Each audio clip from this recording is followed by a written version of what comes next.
What do you want from me? Why don't you run from me?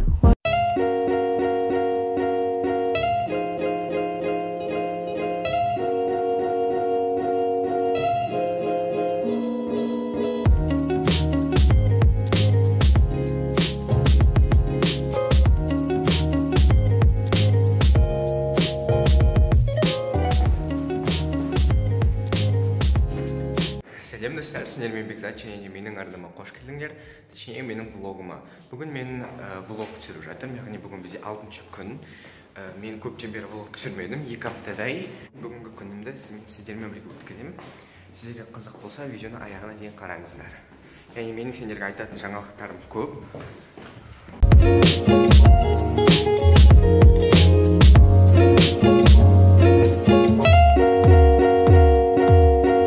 Қазір физика бітейін деп жатыр. Ол қоңырау жаңа соқты, бітті. Енді қазір бізге география болады.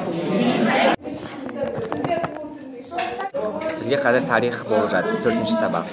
Және осыдан кейін бізге дене болады, сосын биология болады, сосын тараймыз.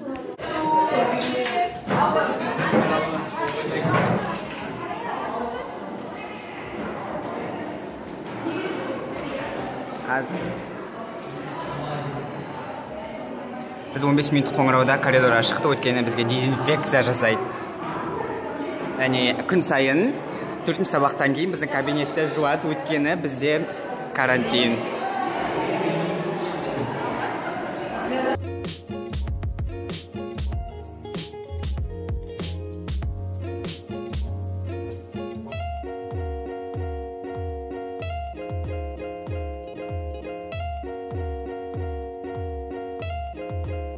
Мен сабақтан шықтым және мен Ерланның үйіне дейін, яғни мына жерге дейін әкеліп тастадым. Енді қазір өзім үй жағыма бара жатырмын.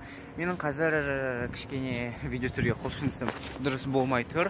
Өйткені менің көңіл күйім, яғни настроением төмендеп кетті. Яғни менің бір түсінбейтін затым, ол адамдардың неге просто так сені сатып кете салады. Яғни өз басымен ондай жағдаймен миллион рет басымнан өтті. Мысалы, менің сынымда ондай адамдар көп. Мысалы, сені қазір жақсы көріп отырады, келесі күні кім жаман, мен Бекзат жаман болады. Сен затты жай алмай, жалпы шаруа ол затта емес, адамның психологиялық тұрғысындағы моральдық, былайша айтқанда, моралін адамға ауыр тиюі мүмкін, ал адамдар оны ойламайды. Тек қана өзінің қарабатын пайдасы. Әрине 21 ғасыр бәрі өзін ойлау керек, бірақ та табу ондай төмен, ниже білен түспеу керек. Енді мен тезірек осы өзімнің күшті керемет мектебімді аяқтап кетсем, жырында адамдардан құтылсам, менің арманым болмас еді. Және осылай, мен қазір үйге бара жатырмын. Бүгін бізге ағылшын болмайды. Ағылшын неліктен болмайды? Өйткені менің апайым ауырып қалды, 1 ай бойы мен ағылшынға бармаймын. Енді 1 апта бойы мен тек үйде сабақ оқып отыратын боламын.